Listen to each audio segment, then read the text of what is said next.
정희 씨는 혹시 다시 누군가를 만날 생각이 있으세요?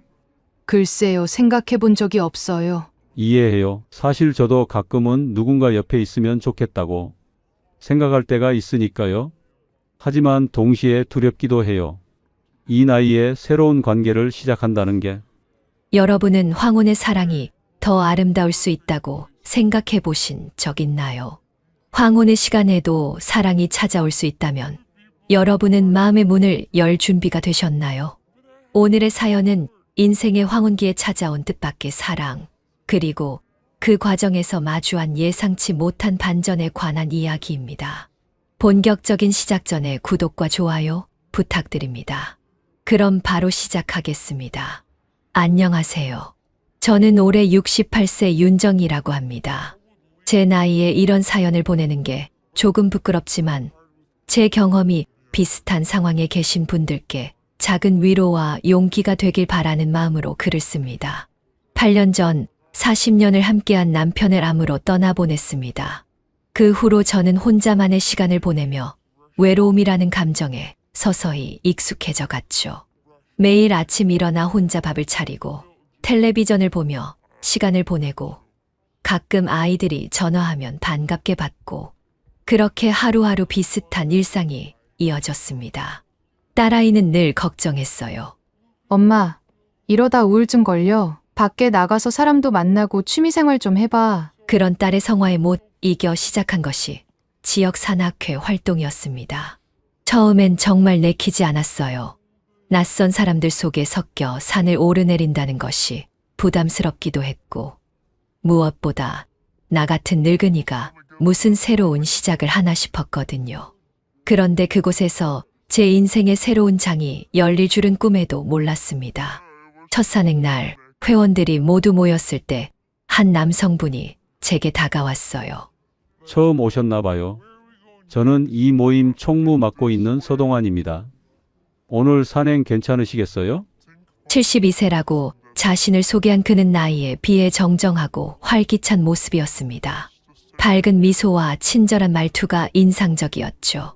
하지만 저는 곧 그가 여성 회원들 사이에서 꽤 인기가 많다는 것을 알게 되었어요. 누군가는 그를 산악회의 꽃잘배라고 부르더군요. 순간 마음이 싸늘해졌습니다.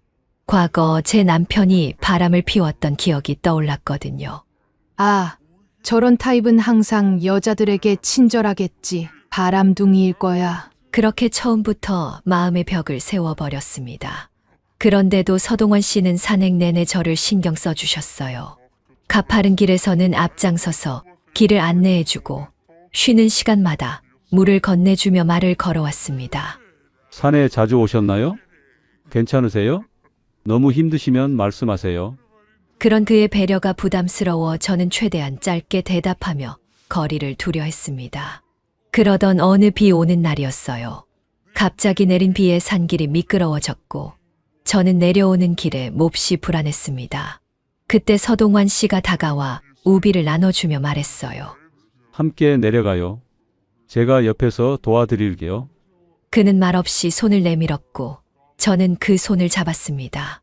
그 순간 오랜만에 느껴본 안전함이 저를 감쌌습니다. 그 후로 매주 산행이 끝나면 서동환 씨는 저에게 따뜻한 차 한 잔을 건네며 소소한 대화를 나누자고 제안했어요. 혹시 불편하시면 언제든 말씀하세요. 라고 항상 덧붙이면서요. 그렇게 우리는 조금씩 서로에 대해 알아갔습니다. 그는 5년 전 아내를 잃고 혼자 살고 있다고 했어요. 자녀들은 모두 해외에 살고 있어 명절에만 가끔 만난다고 했죠. 혼자 사는 게 익숙해지긴 했지만 가끔은 누군가와 대화하고 싶을 때가 있어요. 그의 말에 제 마음이 묘하게 흔들렸습니다. 너무나 공감되는 말이었거든요. 그렇게 한 달이 지났을 무렵 서동환 씨에게서 자필 편지를 받았습니다. 깔끔한 필체로 써 내려간 편지에는 이런 내용이 담겨 있었어요. 정희 씨, 처음 산악회에서 만났을 때 정희 씨의 따뜻한 미소가 제게 큰 위로가 되었습니다. 비록 말은 많이 나누지 않았지만 정희 씨와 함께하는 시간이 저에게는 소중합니다. 부담스러우시다면 사양하셔도 좋습니다만 다음 주 토요일 저녁 식사를 함께할 수 있을까요? 편지를 읽고 나니 가슴이 두근거렸습니다. 하지만 동시에 불안한 마음도 들었어요. 내가 지금 뭐 하는 거지? 이 나이에 그런 생각이 들었지만 용기를 내어 그의 제안을 받아들였습니다. 토요일 저녁 오랜만에 화장을 하고 옷을 고르는 제 모습이 어색했어요. 거울 앞에서 몇 번이나 옷을 갈아입고 머리를 만지작거리며 스스로에게 물었습니다. 정희야, 너 지금 데이트 준비하는 거니? 그 생각에 피식 웃음이 나왔습니다.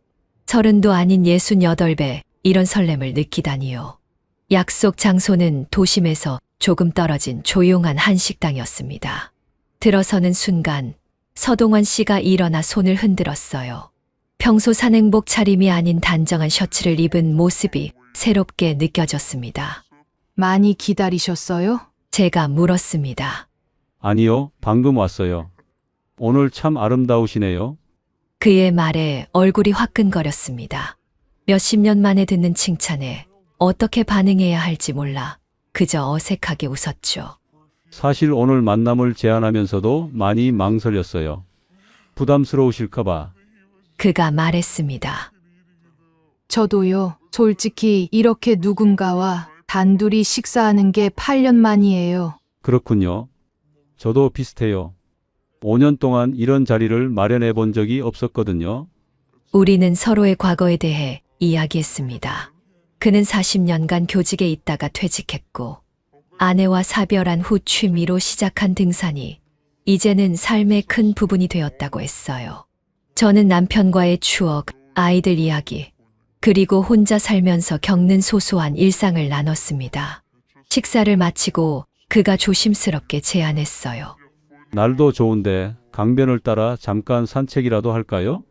강변의 오솔길은 은은한 가로등, 불빛으로 물들어 있었습니다. 우리는 나란히 걸으며 계절의 변화, 동네 소식, 최근 읽은 책 등 사소한 이야기들을 나눴어요. 그러다 문득 그가 물었습니다. 정희 씨는 혹시 다시 누군가를 만날 생각이 있으세요? 질문의 순간 발걸음을 멈췄습니다. 사실 남편이 떠난 후 그런 생각은 해본 적이 없었거든요. 아니, 어쩌면 그런 생각을 허용하지 않았는지도 모릅니다. 글쎄요. 생각해 본 적이 없어요. 솔직하게 답했습니다. 너무 직설적으로 물어서 죄송해요. 그냥 저도 이 나이에 다시 누군가와 마음을 나눌 수 있을까 궁금했어요. 그의 말에 고개를 끄덕였습니다. 이해해요. 사실 저도 가끔은 누군가 옆에 있으면 좋겠다고 생각할 때가 있으니까요. 하지만 동시에 두렵기도 해요. 이 나이에 새로운 관계를 시작한다는 게. 맞아요. 두려움 그거 정말 이해합니다. 저도 그래요. 하지만 생각해보면 우리에게 남은 시간이 그리 많지 않잖아요. 그 시간을 어떻게 보낼지는 우리의 선택인 것 같아요. 그날 밤 서동환 씨는 제 집 앞까지 바래다 주었습니다. 헤어지기 전 그가 조심스럽게 말했어요. 오늘 정말 즐거웠습니다. 다음에 또 만나도 될까요? 집에 돌아와 침대에 누웠을 때 저는 오랜만에 설렘으로 잠을 이루지 못했습니다. 마치 소녀 시절로 돌아간 것 같은 기분이 들었어요. 이런 감정을 다시 느낄 수 있을 거라고 생각도 못 했는데, 그렇게 우리는 산악회 활동 외에도 종종 만나게 되었습니다. 영화도 보고 전시회도 가고 때로는 그냥 공원 벤치에 앉아 이야기를 나누기도 했어요. 서동환 씨는 항상 제 의견을 존중해 주었고 결코 서두르지 않았습니다. 그런 그의 모습에 점점 마음의 문이 열리는 것을 느꼈어요. 하지만 그런 평온한 시간도 오래 가지 않았습니다. 어느 날 산악회 온라인 게시판에 올라온 사진 한 장이 제 마음을 뒤흔들어 놓았으니까요. 그날도 평소처럼 저는 산악회 게시판을 둘러보고 있었습니다. 회원들이 함께 찍은 사진이나 다음 산행 일정을 확인하기 위해서였죠. 그런데 지난 주말 나들이 게시물에 올라온 한 사진이 제 눈에 들어왔습니다. 서동환 씨가 낯선 여성과 함께 찍은 사진이었어요. 그것도 꽤나 다정한 모습으로요. 여성은 50대 중반 정도로 보였고 서동환 씨의 팔짱을 끼고 웃고 있었습니다. 서동환 씨도 환하게 웃는 모습이 낯설지 않았어요. 그 밑에는 동환 오빠, 오랜만에 만나서 정말 반가웠어요. 라는 댓글까지 달려 있었습니다. 순간 가슴이 내려앉는 느낌이었습니다. 머릿속이 하얘지고 손이 떨렸어요. 저도 모르게 핸드폰 화면을 꺼버렸습니다. 내가 뭘 기대한 거지? 역시 그런 사람이었어. 과거의 상처가 되살아났습니다. 40년 결혼 생활 중 남편의 외도를 알게 되었을 때 그 고통스러운 기억이 다시 떠올랐어요. 그때도 비슷했습니다. 우연히 발견한 사진 한 장이 모든 것을 무너뜨렸죠. 바보 같은 여자야. 내 나이에 무슨 사랑이야. 결국 다 똑같은 거야. 자책하며 밤새 눈물을 흘렸습니다. 다음 날 서동원 씨에게서 전화가 왔습니다. 주말 나들이 계획에 대해 물어보려는 거였죠. 하지만 저는 냉정하게 말했습니다. 서동환 씨, 더 이상 만나지 않았으면 좋겠어요. 제가 착각했던 것 같아요. 무슨 일이 있으셨나요? 갑자기 왜? 이유를 묻지 말아주세요. 그냥 저와 당신은 안 맞는 것 같아요. 그렇게 일방적으로 전화를 끊었습니다. 서동환 씨는 그 후로도 몇 번 연락을 시도했지만 저는 모두 무시했어요. 문자 메시지도 읽지 않았고 전화도 받지 않았습니다. 산악회도 당분간 나가지 않기로 했어요. 그를 마주치는 것이 두려웠거든요. 아니, 어쩌면 그를 보면 또다시 흔들릴까봐 두려웠는지도 모릅니다. 그렇게 한 달이 흘렀습니다. 집에만 있다 보니 다시 외로움이 찾아왔어요. 딸이 걱정스러운 목소리로 전화해서 물었습니다. 엄마, 요즘 왜 산악회 안 가? 전에는 좋아했잖아. 그냥 좀 쉬고 싶어서. 대충 둘러댔지만 딸은 쉽게 넘어가지 않았어요. 엄마, 혹시 그동안 아저씨랑 무슨 일 있었어? 지난번에 만났을 때 둘이 사이가 좋아 보이던데. 딸의 말에 놀랐습니다. 너 어떻게 알아? 산악회 회장님이 우리 회사 동료 아버지잖아. 가끔 엄마 얘기 들었어. 엄마랑 동안 아저씨가 친해졌다고. 제 침묵에 딸은 계속 말을 이었습니다. 엄마, 나이가 어때서? 좋은 사람 만났으면 행복하게 지내야지. 아빠도 하늘에서 그러길 바라실 거야. 딸의 말이 마음에 와닿았지만 그 사진을 생각하면 여전히 가슴이 아팠습니다. 그래도 딸의 권유로 한 달 만에 다시 산악회 모임에 나가기로 했어요. 그냥 인사만 하고 평범하게 지내면 되겠지. 라고 생각했죠. 그런데 그날 산악회 회식 자리에서 예상치 못한 일이 벌어졌습니다. 서동환 씨가 모두가 있는 자리에서 갑자기 일어나 말을 꺼냈거든요. 다들 잠깐만 제 이야기 좀 들어주시겠습니까? 그의 목소리가 떨렸습니다. 모두의 시선이 그에게 향했죠. 오늘 이 자리에 정희 씨가 오신 걸 보고 정말 기뻤습니다. 한 달 동안 연락이 닿지 않아 많이 걱정했거든요. 그 말에 저는 고개를 숙였습니다. 창피함과 당혹스러움이 밀려왔어요. 정희 씨, 제가 무슨 실수를 했는지는 모르겠지만 이 자리를 빌려 진심으로 사과드리고 싶습니다. 서동환 씨의 얼굴은 진지했습니다. 그리고 이어진 그의 말에 저는 충격을 받았어요. 혹시 게시판에 올라온 사진 때문에 오해하신 건 아닌지요? 그 사진 속 여성은 제 여동생입니다. 그날은 오랜만에 서울에 와서 함께 찍은 사진이었어요. 순간 제 얼굴이 화끈거렸습니다. 무안함과 부끄러움이 밀려왔어요. 그동안 오해하고 함부로 판단했던 제 자신이 한심하게 느껴졌습니다. 서동환 씨는 계속 말을 이었습니다. 정희 씨를 불편하게 만들고 싶지 않아 참고 있었지만 제 마음은 여전합니다. 정희 씨가 저에게 한 번 더 기회를 주신다면 이번엔 더 솔직하게 모든 걸 말씀드리고 싶습니다. 회원들 사이에서 작은 환호성과 박수가 터져 나왔습니다. 누군가는 동환 회장님 파이팅! 이라고 외쳤고 다른 이는 정희 씨 받아주세요 라고 말하기도 했죠. 그 순간 눈물이 핑 돌았습니다. 제가 얼마나 어리석었는지 깨달았어요. 과거의 상처 때문에 모든 사람을 의심하고 모든 상황을 부정적으로 해석했던 거죠. 그런 제게 서동원 씨는 여전히 따뜻한 미소를 지어 보였습니다. 자리에서 일어나 떨리는 목소리로 말했습니다. 죄송해요. 제가 오해했네요. 저도 한 번 더 기회를 주시겠어요? 그날 밤 서동원 씨는 집까지 바래다 주었습니다. 걸어가는 내내 우리는 많은 이야기를 나눴어요. 저는 남편의 외도로 받았던 상처, 그리고 그 상처 때문에 모든 남자를 의심하게 된 제 마음에 대해 솔직하게 털어놓았습니다. 그래서 게시판에 올라온 사진을 보고 바로 그런 생각이 들었나 봐요. 역시 남자는 다 똑같아라고요. 정말 미안해요. 서동원 씨는 제 손을 잡으며 고개를 저었습니다. 아니에요. 당신의 마음을 충분히 이해해요. 상처받은 마음이 쉽게 치유되지 않는다는 걸 알아요. 저도 처음에는 아내를 잃은 후 다시는 누구도 만나지 않겠다고 생각했으니까요. 그런데 어떻게 마음이 바뀌셨어요? 그가 잠시 생각에 잠기더니 말했습니다. 시간이 흐르면서 깨달았어요. 혼자 있는 것도 괜찮지만 누군가와 함께하는 기쁨도 놓치고 싶지 않다고요. 인생의 마지막 장을 누군가와 함께 쓰고 싶다는 생각이 들었습니다. 집 앞에 도착해서 그가 물었습니다. 내일 시간 되세요? 제대로 된 새 출발을 하고 싶은데요. 미소 지으며 대답했습니다. 네, 좋아요. 다음 날 우리는 도시 근교의 작은 호수 공원에서 만났습니다. 벤치에 앉아 호수를 바라보며 서동환 씨가 조심스럽게 말을 꺼냈어요. 정희 씨, 사실 한 가지 고백할 게 있어요. 그의 진지한 표정에 저도 긴장이 되었습니다. 무슨 고백일까요? 또 다른 여자가 있다는 건 아니겠죠? 아니면 건강 문제, 이런저런 생각이 스쳐 지나갔어요.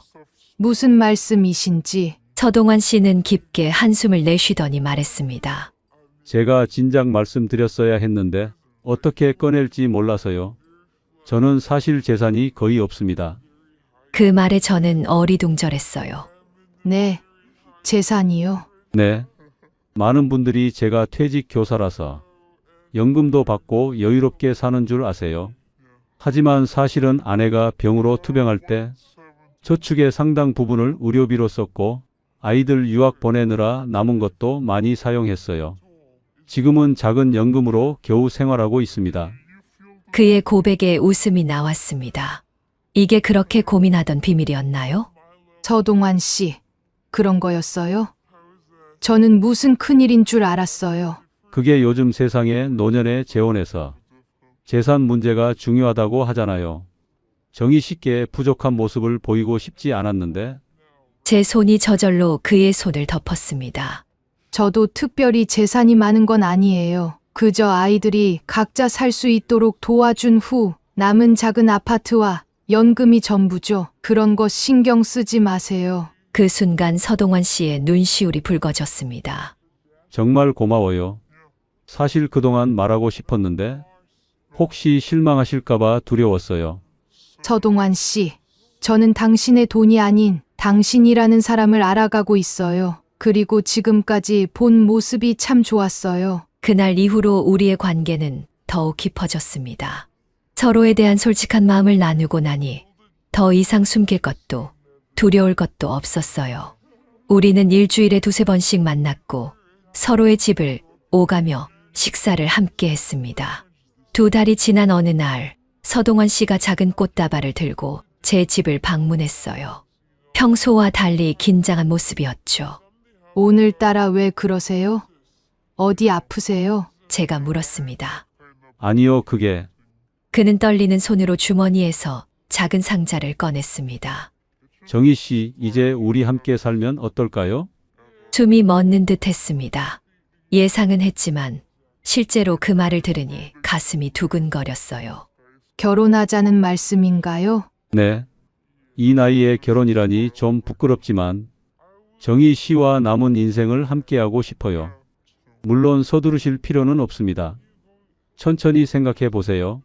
진심 어린 그의 눈빛을 보며 저는 망설임 없이 대답했습니다. 네, 좋아요. 저도 서동환 씨와 함께하고 싶어요. 그렇게 우리는 아이들에게 재혼 소식을 알렸습니다. 처음에는 놀라는 눈치였지만 모두 진심으로 축하해 주었어요. 특히 제 딸은 엄마, 너무 잘된 일이에요. 앞으로는 혼자 외롭게 지내지 않아도 되잖아요. 라며 기뻐했습니다.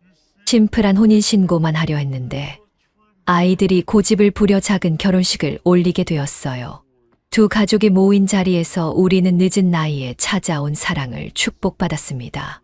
그리고 마침내 결혼식을 마치고 새로운 보금자리로 향하는 날이 왔습니다. 우리는 서동원 씨의 집으로 들어가기로 했어요. 제 아파트는 임대를 주고 그 수입으로 두 사람의 생활에 보탬이 되기로 했지요. 두근거리는 마음으로 현관문을 열었습니다. 비록 70대 노부부의 첫날담이지만 설렘은 젊은 시절과 다를 바 없었어요. 서동원 씨는 제 손을 꼭 잡고 집 안으로 들어갔습니다. 우리 집에 온 것을 환영해요, 아내. 그가 다정하게 말했어요. 집 안은 깔끔하게 정돈되어 있었습니다. 아마도 제가 오기 전에 열심히 청소한 모양이었어요. 거실 한쪽에는 꽃다발도 놓여 있었고 식탁 위에는 와인 한 병과 작은 케이크가 준비되어 있었죠. 이렇게까지 준비하셨어요? 감동한 마음에 물었습니다. 특별한 날인데 당연하죠. 서동원 씨가 웃으며 대답했어요. 저녁 식사 후 서동원 씨는 잠시만 기다려요. 보여드릴 게 있어요. 라며 방으로 들어갔습니다. 잠시 후 그가 작은 상자를 들고 나왔어요. 이게 뭐예요? 궁금해서 물었습니다. 제 인생의 보물 상자예요. 그가 상자를 열었습니다. 그 안에는 오래된 사진들, 편지, 그리고 작은 기념품들이 가득했어요. 서동원 씨는 하나씩 꺼내며 설명했습니다. 이건 제가 23때 첫 발령받은 학교에서 찍은 사진이에요. 그리고 이건 아내와의 첫 데이트 날 간직한 영화표. 여기 이 작은 조개 껍데기는 아이들이 어렸을 때 처음 바다에 갔을 때 주워온 거고요. 그의 인생이 담긴 상자를 보면서 가슴이 따뜻해졌습니다. 그는 추억을 소중히 간직하는 사람이었어요.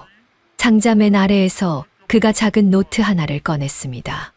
이건 제가 아내를 떠나보내고 1년 동안 매일 썼던 일기예요. 처음엔 너무 힘들었지만 글을 쓰면서 조금씩 치유되었죠. 노트를 넘기자 빼곡한 글씨가 보였습니다. 때로는 눈물 자국으로 번진 듯한 페이지도 있었어요. 그의 상처와 아픔이 고스란히 느껴졌습니다. 이런 소중한 것들을 저에게 보여주시다니. 감동해서 말했습니다. 정희 씨에게 제 모든 것을 보여주고 싶었어요.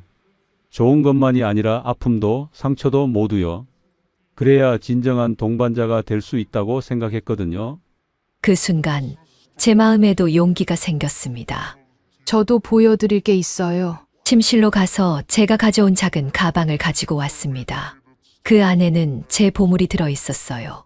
이건 제가 남편과 함께 찍은 마지막 사진이에요. 병원 침대에 누워있지만 웃고 있는 모습이 보이시죠? 끝까지 긍정적이었던 사람이었어요. 또 다른 사진을 꺼냈습니다. 이건 제가 혼자 된 후 첫 번째 생일에 아이들이 깜짝 파티를 열어줬을 때예요. 그날 많이 울었지만 또 많이 웃었어요. 저희는 밤늦게까지 서로의 추억을 나누며 이야기했습니다. 과거의 기쁨과 슬픔, 그리고 앞으로 함께할 미래에 대해서요. 이제 슬슬 쉴까요? 서동원 씨가 제안했습니다. 침실로 들어가는데 갑자기 서동원 씨가 제 앞을 막아섰어요. 잠시만요. 먼저 들어가서 준비할게요. 그가 수줍게 웃으며 침실로 들어갔습니다. 몇 분 후 서동원 씨가 문을 열며 이제 들어와도 좋아요. 라고 말했습니다. 조심스럽게 침실로 들어가자마자 저는 놀라움에 입을 다물지 못했어요.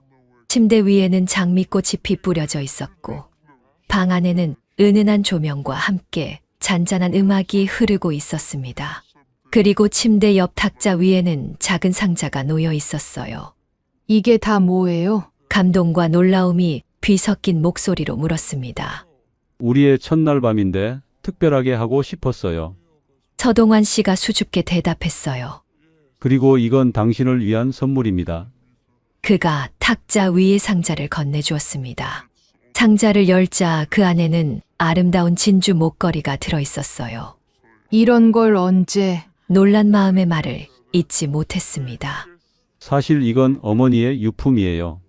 어머니가 돌아가시기 전에 내 아내에게 꼭 물려주렴이라고 하셨는데 아내가 먼저 떠나는 바람에 그럴 수 없었어요. 이제 어머니의 뜻을 이룰 수 있게 되었네요. 눈물이 왈칵 쏟아졌습니다. 그의 어머니의 유품을 저에게 물려주다니 그 마음이 얼마나 소중한지 말로 표현할 수 없었어요. 정말 감사해요. 소중히 간직할게요. 목걸이를 가슴에 안으며 말했습니다. 서동환 씨는 제 옆에 앉아 조심스럽게 제 손을 잡았습니다. 사실 제가 좀 걱정이 있어요. 무슨 걱정인데요? 그가 머뭇거리더니 말했습니다. 우리 나이에, 그러니까 부부로서의 관계가 괜찮을지 모르겠어요. 그 말에 저도 조금 긴장이 되었습니다. 솔직히 저도 같은 걱정을 하고 있었거든요. 오랫동안 혼자 지내온 데다 이 나이에 새로운 사람과 가까워진다는 것이 어색하고 부끄러웠으니까요. 천천히 익숙해지면 되지 않을까요? 서두를 필요 없어요. 제가 조용히 말했습니다. 서동환 씨의 얼굴에 안도의 표정이 스쳤습니다. 네, 그래요. 우리는 서두를 필요가 없죠. 그냥 함께 있는 것만으로도 충분히 행복하니까요. 우리는 그날 밤 서로를 꼭 아는 채 잠이 들었습니다. 새로운 시작의 밤이었지만 어색함보다는 따뜻함과 안정감이 더 컸어요. 다음 날 아침 눈을 떠보니 서동환 씨가 이미 일어나 있지 않았습니다. 침대 옆에는 작은 쪽지가 놓여 있었어요. 아침 식사 준비하고 있어요. 준비되면 나오세요. 당신의 서동환. 미소를 지으며 일어나 거실로 나갔습니다. 그런데 부엌에서 들려오는 소리에 멈춰섰어요. 서동환 씨가 누군가와 통화하고 있었습니다. 응, 어제 잘 들어왔어. 정희 씨는 지금 자고 있어. 그래, 생각보다 모든 게 자연스럽게 잘 풀렸어. 걱정했던 것보다 훨씬 편안하더라. 순간 가슴이 철렁 내려앉았습니다. 누구와 통화하는 거지? 어제 일을 누구에게 말하는 거야? 혼란스러운 마음에 그대로 서 있었어요. 그래, 오늘 오후에 가져올게. 걱정 마. 응, 알았어. 통화가 끝나고 부엌에서 나오던 서동원 씨와 마주쳤습니다. 그는 제 표정을 보고 바로 알아챈 듯 했어요. 아, 일어났군요. 통화하는 소리 들었나요? 말없이 고개를 끄덕였습니다. 서동원 씨는 한숨을 쉬더니 미소를 지었어요. 딸과 통화했어요. 어제 잘 들어왔는지 걱정했나 봐요. 요즘 애들이 다 그렇잖아요. 부모 걱정이 많아서. 그 말에 안도의 한숨이 나왔습니다. 그리고 동시에 제 자신이 부끄러워졌어요. 또다시 의심을 했으니까요. 미안해요. 저도 모르게 이상한 생각을 했네요. 서동환 씨는 제 어깨를 감싸 안았습니다. 괜찮아요. 서로 익숙해지는데 시간이 필요한 거죠. 내가 좀 더 생각했어야 했어요. 당신 몰래 통화하면 오해할 수 있었는데. 아침 식사를 하면서 서동환 씨가 말했습니다. 오늘 오후에 딸이 잠깐 들른대요. 당신과 인사도 하고 제가 필요한 물건을 좀 가져온대요. 어떤 물건인데요? 그게 서동환 씨가 살짝 머뭇거렸습니다. 사실 제가 혈압약을 복용 중인데 어제 정신없이 짐을 옮기다가 약을 딸네 집에 두고 온 것 같아요. 아이고, 그런 중요한 약을 왜 말씀 안 하셨어요? 걱정스럽게 물었습니다. 당신을 걱정시키고 싶지 않았어요. 하루 정도는 괜찮으니까요. 그 말에 마음이 찡했습니다. 자신의 건강보다 제 걱정을 먼저 하는 그의 마음이 느껴졌거든요. 오후가 되어 초인종이 울렸습니다. 서동환 씨의 딸 미라가 방문한 거였어요. 그녀는 활기차고 친절한 인상이었습니다. 처음 뵙겠습니다. 어머니, 미라가 공손하게 인사했습니다. 어머니라는 호칭의 순간 어색함을 느꼈지만 따뜻하게 맞아주었어요. 어서 와요. 나는 정이라고 해요. 어머니라고 부르기 어색하면 편하게 이름으로 불러도 돼요. 아니에요. 저는 어머니라고 부르고 싶어요. 아버지가 행복해 보이시거든요. 미라는 가방에서 약 봉투를 꺼내 서동원 씨에게 건넸습니다. 그리고 제게는 작은 선물 상자를 내밀었어요. 작은 환영 선물이에요. 저희 가족의 새로운 어머니를 환영한다는 의미로. 선물 상자를 열자 예쁜 스카프가 들어 있었습니다. 감동해서 미라를 안아주었어요. 정말 고마워요. 이렇게 따뜻하게 맞아주다니. 미라는 잠시 머물다 갔고 그날 저녁 서동환 씨와 저는 앞으로의 계획에 대해 이야기했습니다. 정희 씨, 우리 다음 달에 여행이라도 떠날까요? 신혼여행 삼아서. 서동환 씨가 제안했어요. 좋아요. 어디로 가고 싶으세요? 제주도는 어떨까요? 바다도 보고 한라산도 구경하고. 좋아요. 저도 제주도 가본 지 오래됐어요. 같이 가면 더 좋을 것 같네요. 그렇게 우리는 다음 달 제주도 여행을 계획했습니다. 인터넷으로 항공권도 예약하고 숙소도 알아보았어요. 서동환 씨는 컴퓨터를 능숙하게 다루는 모습이 인상적이었습니다. 여행 준비를 하면서 저는 문득 궁금한 점이 생각났어요. 서동환 씨, 이런 질문이 좀 이상할 수도 있는데 혹시 결혼 전에 제일 걱정했던 점이 뭐였어요? 서동환 씨는 잠시 생각하더니 웃으며 대답했습니다. 솔직히 말하면 제 수면 장애가 당신을 괴롭히지 않을까 걱정했어요. 수면 장애요? 네, 저는 가끔 잠에서 깨서 한동안 잠들지 못할 때가 있어요. 그럴 때면 침대에서 일어나 거실에서 책을 읽거나 음악을 들어요. 당신 잠을 방해할까봐 걱정했죠. 그런 거였어요? 저도 비슷해요. 나이가 들면서 잠이 깊지 않아진 것 같아요. 그럼 당신은요? 가장 걱정했던 건 뭐였어요? 잠시 생각하다가 솔직하게 말했습니다. 사실 첫날 밤이요. 이 나이에 누군가와 같은 침대에서 자는 게 어색하고 부끄러울 것 같았어요. 서동환 씨는 따뜻하게 웃었습니다. 이해해요. 저도 똑같은 걱정을 했으니까요. 하지만 생각보다 자연스러웠던 것 같아요. 마치 오랫동안 알았던 사람처럼요. 맞아요. 저도 그렇게 느꼈어요. 그렇게 우리의 새로운 일상이 시작되었습니다. 함께 아침 식사를 준비하고 동네 공원을 산책하고 때로는 각자의 취미를 즐기기도 하고요. 서동환 씨는 책 읽기를 좋아했고 저는 뜨개질을 즐겼습니다. 서로의 공간을 존중하면서도 함께하는 시간을 소중히 여겼어요. 결혼 한 달이 지난 어느 날 밤이었습니다. 잠에서 깨어보니 서동환 씨가 자리에 없었어요. 거실에 불빛이 새어나오는 것을 보고 조용히 나가봤습니다. 서동환 씨는 책상 앞에 앉아 무언가를 열심히 쓰고 있었어요. 제가 다가가자 그가 놀라며 급히 종이를 덮었습니다. 아, 깼어요? 잠을 깨워서 미안해요. 아니에요. 그냥 일어났더니 당신이 없어서요. 뭐 하고 계셨어요? 서동환 씨는 살짝 부끄러운 듯 웃더니 종이를 보여주었습니다. 사실 일기를 쓰고 있었어요. 종이에는 아름다운 글씨체로 이런 내용이 쓰여 있었습니다. 오늘도 정의와 함께한 하루가 감사하다. 늦은 나이에 찾아온 이 행복이 꿈만 같다. 처음에는 두렵고 망설여졌지만 이제는 매일 아침 그녀의 얼굴을 보는 것이 하루의 가장 큰 기쁨이 되었다. 글을 읽는 동안 눈물이 흘렀습니다. 서동환 씨는 조용히 제 눈물을 닦아주었어요. 울지 마요. 행복한 이야기인데. 그의 손을 꼭 잡고 말했습니다. 저도 정말 행복해요. 인생의 마지막 장을 당신과 함께 쓸 수 있어서요. 그렇게 우리는 서로의 첫날 밤에 대한 걱정과 두려움을 뒤로하고 새로운 삶을 시작했습니다. 그리고 결혼 후 3개월이 지난 지금 제가 가장 놀란 것은 서동환 씨의 물건이 아니라 제 자신의 변화였어요. 더 많이 웃게 되었고 아침에 일어나는 것이 기다려지고 작은 일에도 감사함을 느끼게 되었습니다. 서동환 씨가 제게 선물해 준 것은 값비싼 보석이 아니라 다시 느끼게 된 삶의 기쁨이었어요. 이런 이야기를 나누는 이유는 혹시 저처럼 황혼의 나이에 외로움과 싸우고 계신 분들이 계시다면 용기를 내시라고 말씀드리고 싶어서입니다. 물론 모든 분이 새로운 동반자를 만나야 한다는 뜻은 아니에요. 그저 마음의 문을 열고 새로운 가능성을 받아들일 준비가 되어 있다면 예상치 못한 행복이 찾아올 수 있다는 것을 알려드리고 싶었습니다. 그리고 무엇보다 사랑은 나이와 상관없이 찾아온다는 것.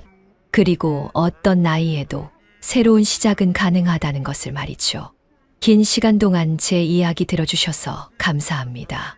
오늘 이야기가 마음에 드셨다면 구독과 좋아요 부탁드립니다. 다음 사연에서 또 만나요. 감사합니다. 사연 세상이었습니다. 제 나이 73입니다. 도시락 가방 하나 들고 길거리에 나앉게 될 줄은 꿈에도 몰랐지요. 어머님, 솔직히 말씀드릴게요. 우리도 너무 힘들어요. 집이 좁고, 아이들 교육비도 많이 들고, 그리고 어머님과 저는 생활 방식이 너무 달라요. 어머님, 다른 곳에 사시는 게 서로에게 좋을 것 같아요. 아들은 고개를 푹 숙인 채 아무 말도 하지 않았어요. 그렇게 73의 나이에 평생을 담아온 도시락 가방 하나만 들고 집을 나왔어요. 자식들을 위해 평생을 바친 제가 쫓겨난 거죠. 처음에는 찜질방에서 며칠 지냈어요. 돈이 떨어지니 서울역으로 갔고 거기서 노숙자가 됐지요. 서울역 근처에서 인생에서 가장 어두운 시간을 보냈어요. 무료 급식소에서 하루 한 끼를 해결하고 추위를 피해 지하철역을 전전했어요. 이제 내 인생은 끝났구나라는 생각이 들 때쯤 우연한 기회가 찾아왔어요. 안녕하세요, 여러분. 사연 세상에 오신 것을 환영합니다. 오늘도 여러분의 귀를 즐겁게 해드릴 사연을 준비했습니다.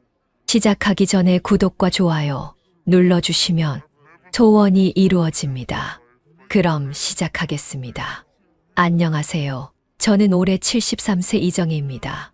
제 나이에 이런 사연을 보내는 게 쑥스럽지만 누군가에게는 위로가, 또 누군가에게는 용기가 될 수 있을 것 같아 용기를 내어 글을 씁니다. 애들 아빠가 가게를 차려놓고 갑자기 떠나버린 게 벌써 30년도 더 된 일이에요.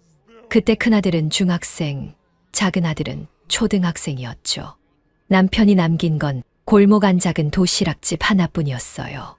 그날부터 저는 새벽 4시에 일어나 밥을 짓고 반찬을 준비하는 생활을 시작했어요. 장사는 오후 3시면 끝났지만 그 다음에는 집안일과 내일 장사 준비가 기다리고 있었지요. 그렇게 하루하루를 살아가며 두 아들을 키웠습니다. 도시락이 얼마나 정성이 들어가는지 아세요? 밥 한 공기에도 정성이 필요합니다. 손님들 얼굴 보면 다 알아요. 어떤 분은 매운 걸 좋아하고 어떤 분은 야채를 많이 드시고 30년 가까이 하다 보니 손님 입맛까지 다 알게 되더라고요. 힘든 시간도 많았지만 내 자식들이 밥 굶으면 안 된다는 일념 하나로 버텼어요. 큰아들은 대학까지 보냈고 작은아들은 전문대를 나와 취직도 했습니다. 삶이 안정을 찾는 듯했던 그때 예상치 못한 시련이 찾아왔어요. 코로나가 시작되면서 손님이 뚝 끊겼어요. 그래도 단골 손님들 덕에 겨우 버텼는데 여기저기 배달 음식점이 생기니까 장사가 안 됐어요. 월세도 밀리고 재료비도 감당이 안 되더라고요. 결국 재작년 말 30년 가까이 지켜온 도시락집 문을 닫았어요. 제게는 가게가 단순한 생계수단이 아니라 인생 그 자체였습니다. 가게 문을 닫는 날 도시락 가방 하나에 평생 사용하던 주방용품 몇 개와 옷가지를 챙겼어요. 처음엔 큰아들 집에 갔어요. 큰며느리가 우리 집은 너무 좁다며 내색을 하더라고요. 그래서 작은아들 집으로 갔지요. 막내가 항상 엄마, 우리가 모실게요 라고 했으니까. 처음 며칠은 그럭저럭 지냈어요. 하지만 점점 며느리의 표정이 굳어지더라고요. 아침에 일찍 일어나 설거지를 해놓으면 어머님, 그거 안 하셔도 돼요. 하면서도 눈빛은 왜 이렇게 하셨어요?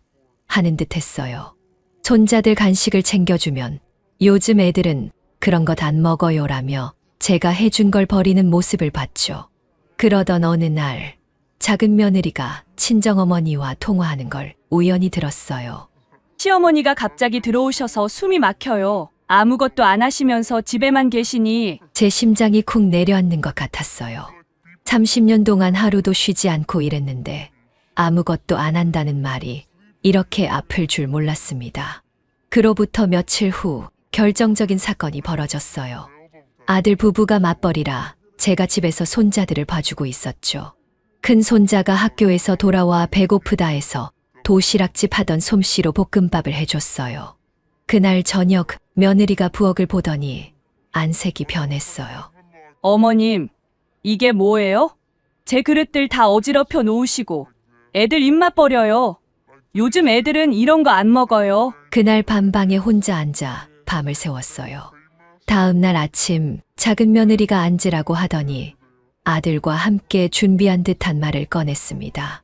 어머님, 솔직히 말씀드릴게요. 우리도 너무 힘들어요. 집이 좁고 아이들 교육비도 많이 들고 그리고 어머님과 저는 생활 방식이 너무 달라요. 어머님, 다른 곳에 사시는 게 서로에게 좋을 것 같아요. 아들은 고개를 푹 숙인 채 아무 말도 하지 않았어요.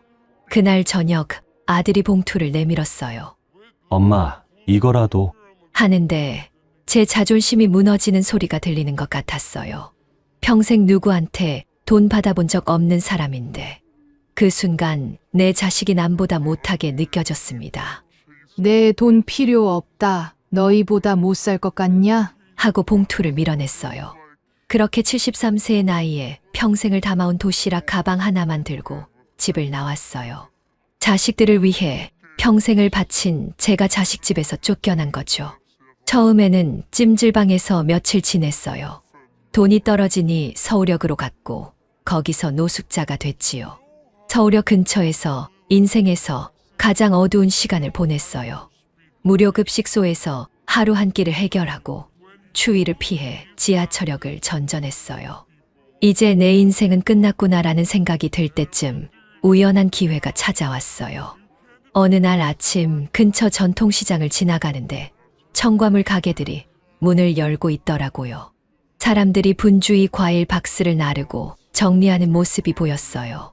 어린 시절 부모님 농사일을 도왔던 기억이 문득 떠올랐지요. 용기를 내어 한 과일 가게 주인에게 다가갔어요. 아저씨, 혹시 제가 도와드릴 일 없을까요?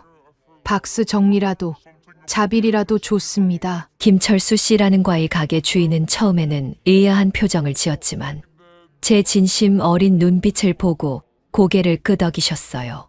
아침 일찍부터 과일 박스 정리하고 진열하는 일이에요. 힘드실 텐데. 제가 30년 도시락집을 했어요. 새벽부터 일하는 건 익숙합니다. 그렇게 제 시장 생활이 시작됐어요.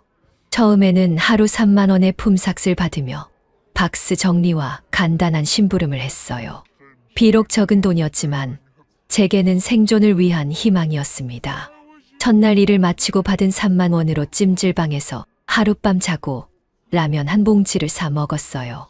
평생 남한테 손 벌린 적 없이 살아왔는데 내 손으로 번 돈으로 먹는 라면이 그렇게 맛있을 수가 없더라고요. 저는 점점 시장의 리듬에 적응해 갔어요. 새벽 4시에 일어나 시장으로 향하고 과일 상태를 확인하고 진열하는 일은 생각보다 까다로웠어요.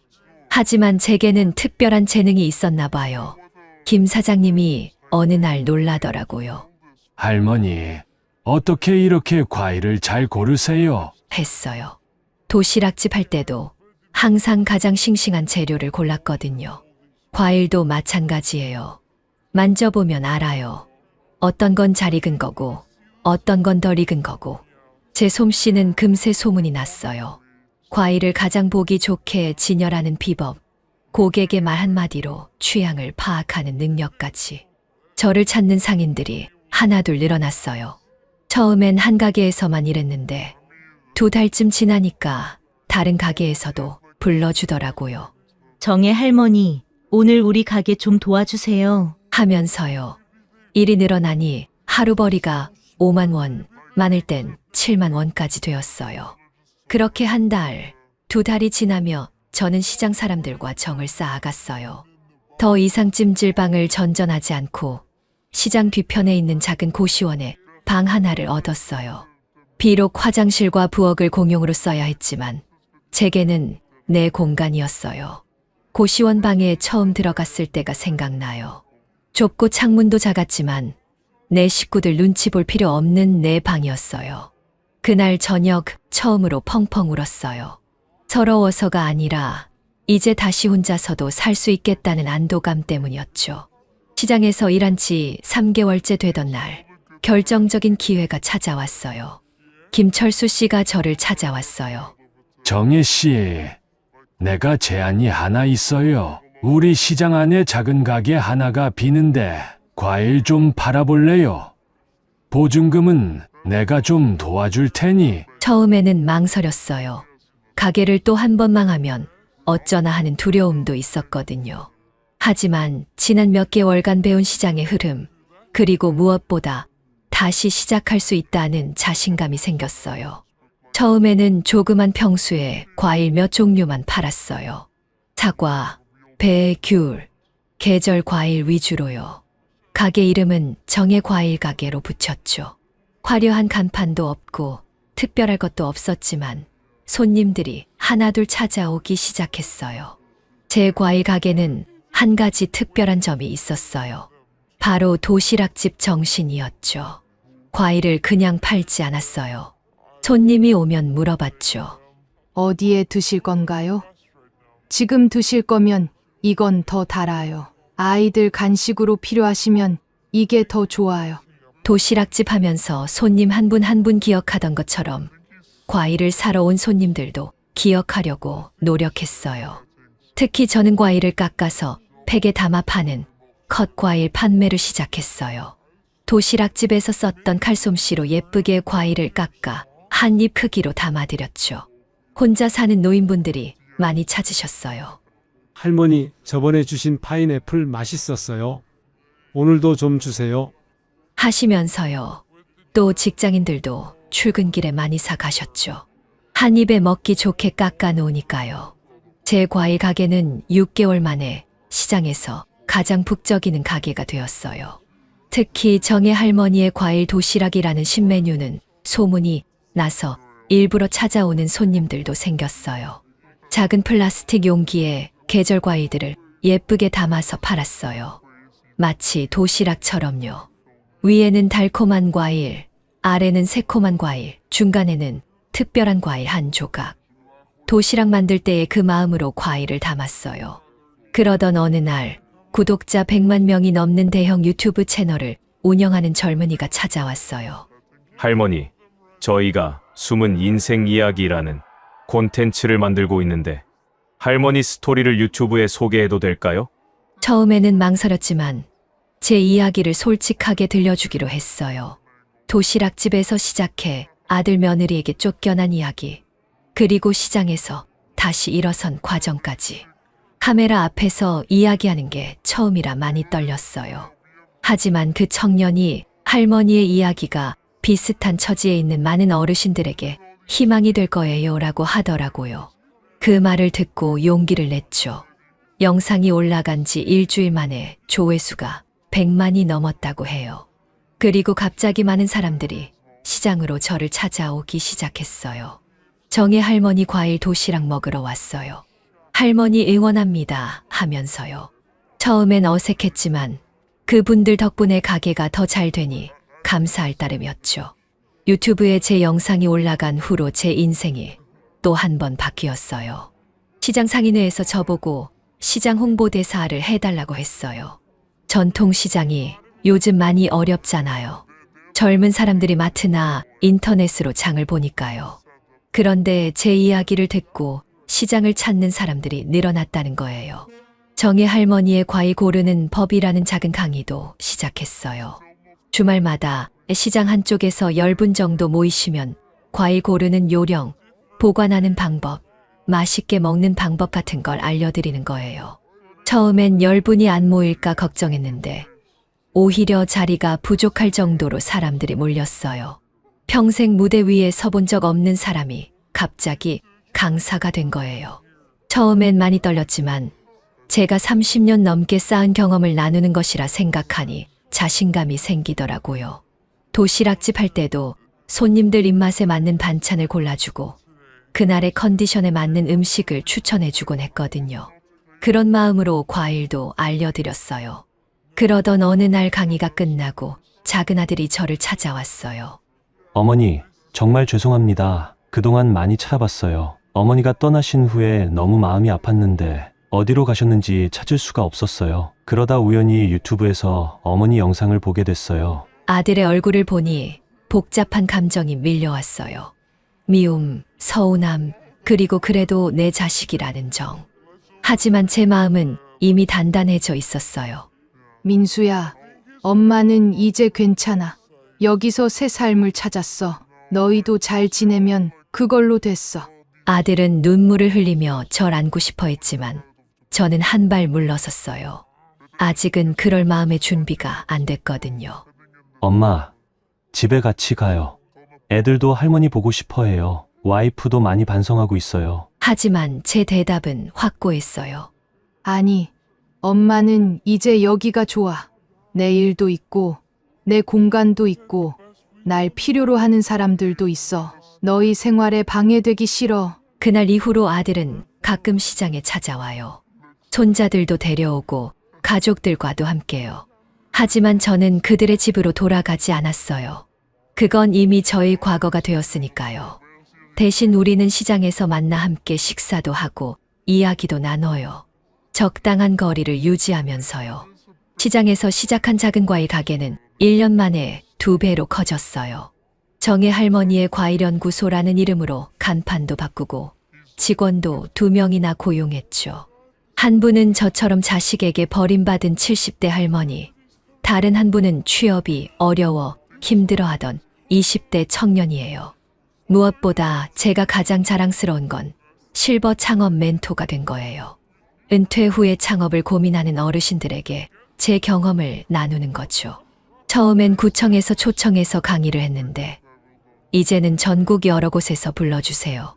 나이가 많아도 새로 시작할 수 있어요. 중요한 건 자기 자신을 믿는 거예요. 그리고 내가 평생 쌓아온 경험을 어떻게 활용할지 생각해 보는 거고요. 제가 항상 강의에서 하는 말이에요.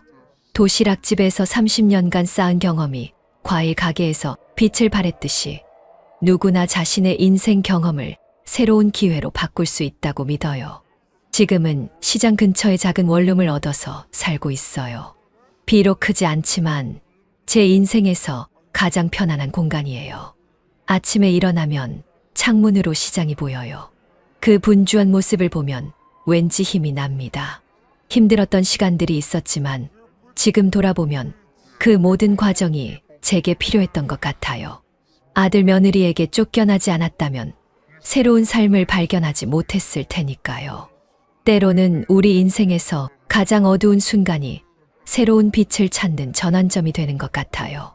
73세에 시작한 새 인생이 벌써 2년이 지났네요. 앞으로 몇 년을 더 살게 될지는 모르겠지만 남은 시간은 온전히 저 자신을 위해 살고 싶어요. 그리고 저처럼 힘든 시간을 보내고 있는 분들에게 작은 희망이 되고 싶고요. 제가 항상 마음에 새기는 말이 있어요. 인생은 끝날 때까지 끝난 게 아니다. 정말 그런 것 같아요. 73세에 모든 게 끝났다고 생각했는데 알고 보니 새로운 시작이었으니까요. 여러분도 힘든 시간을 보내고 계신다면 포기하지 마세요. 문이 하나 닫히면 다른 문이 열려요. 중요한 건 그 문을 찾기 위해 계속 걸어가는 거예요. 저처럼요. 가끔은 큰아들 가족도 찾아와요. 처음엔 어색했지만 이제는 그들과도 평화로운 관계를 유지하고 있어요. 작은 아들과 달리 큰아들은 제게 직접적으로 잘못한 게 없으니까요. 그래도 저는 그들의 집으로 돌아가진 않아요. 제게는 이미 새로운 삶이 있으니까요. 처음으로 제 자신이 아닌 다른 누군가를 위해 사는 게 아니라 온전히 제가 하고 싶은 일을 하며 살고 있어요. 인생이란 정말 예측할 수 없는 여정인 것 같아요. 저는 이제 2가지 꿈이 있어요. 하나는 전국 각지에 실버 창업센터를 100개 이상 설립하는 것. 다른 하나는 노인 주거 공동체를 널리 보급하는 거예요. 제가 살아있는 동안 이 꿈들을 이루고 싶어요. 물론 쉽지 않은 도전이에요. 하지만 저는 이미 불가능해 보이는 일을 이뤄냈잖아요. 도시락 가방 하나 들고 서울역에서 노숙하던 세상의 끝에 선 것 같던 그날로부터 시작해서요. 매일 아침 눈을 뜨면 감사한 마음으로 하루를 시작해요. 오늘도 누군가에게 희망을 전할 수 있는 하루가 되기를 바라면서요. 여러분의 인생도 언제든 새롭게 시작될 수 있어요. 때로는 가장 어두운 순간이 가장 밝은 빛을 발견하는 시간이 되기도 해요. 저처럼요. 도시락 가방 하나로 시작했던 이 여정이 이렇게 멋진 이야기가 될 줄 그때는 몰랐답니다. 지금까지 이정혜 할머니의 감동적인 인생 역전 스토리를 들어주셔서 감사합니다. 오늘 이야기가 여러분께 작은 위로와 희망이 되었기를 바랍니다. 앞으로도 사연 세상에서는 이처럼 우리 주변의 평범하지만 특별한 이야기들을 계속 전해드릴 예정입니다. 구독과 좋아요 버튼을 눌러주시면 더 많은 감동적인 사연을 가장 먼저 만나보실 수 있습니다.